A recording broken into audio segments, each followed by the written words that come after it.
What is up, Rocket League people? Hope you're all doing well. Welcome back to the very quick, short, sweet, simple weekly recap. RLCS Week 4 is now concluded. Ironically enough, if you guys do follow EU, NA, those rankings alongside each other are looking mighty identical. Two still remaining undefeated teams, that being Dignitas and G2, looking very, very good. But alongside that, I think we are firmly establishing the rift between our top four and the rest of the pack in both those regions. We, of course, will break down for all of you guys. I think, again, the more exciting week this time around. NA was fairly dominant, fairly one-sided. Europe, though, was full of surprises. I should say some surprising series. That being first and most of all, I would say the match of the year so far, Dignitas reverse sweep Game 5 overtime win over Mouz Sports, who I still think is my favorite team. Still a top-tier team and a top-caliber team by many regards out there, and you gotta feel bad when you lose in that fashion. We see it, every now and again, but especially a team that is now, I would still say, by far and away the best 2-2 team. To lose like that,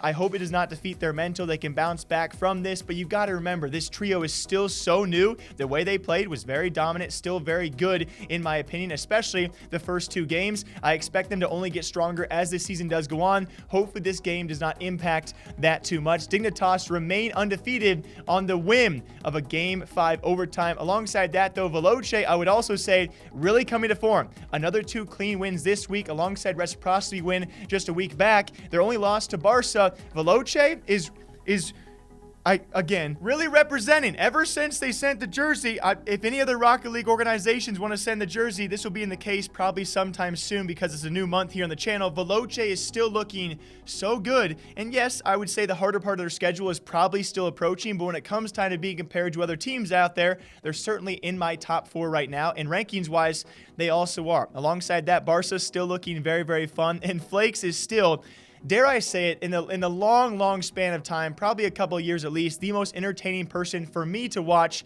Another brand new car being used, guys. The Proteus is now being used to score goals and have trick shots as well, and he continues his new week, new car mantra. Barca moved to 3-1 as well, and still look like, again, a top team. Imagine if he starts focusing on a main card. Yes, albeit standardized, maybe not going to affect gameplay too much. You don't see other pros doing it, though, and for me, it's just so entertaining to watch, and I really do believe so far at NAEU, we certainly have a top 4 established teams in both regions, but EU this past weekend, it was very, very fun to watch, as per usual. Viewership still doing great, as per usual. And also, of course, shouts to Devo. A 10-save game can't go unaccounted for. When it comes to North America, I would say more firmly established are our top 4 teams. And a week of railings.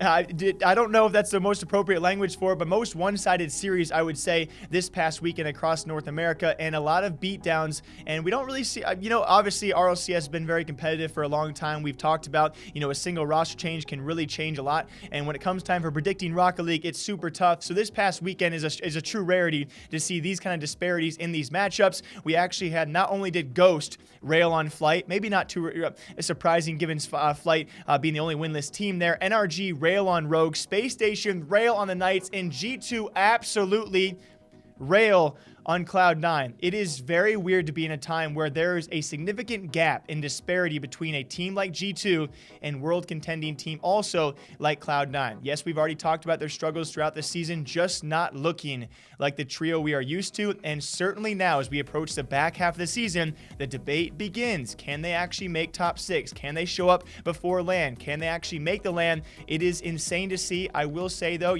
given game win percentage, G2 is probably your most dominant team across both regions right now, NA and EU, but the way they beat down Cloud9 was almost, it looked demoralizing. Cloud9 just looks not even there, and it is so wild for me to see a true gap.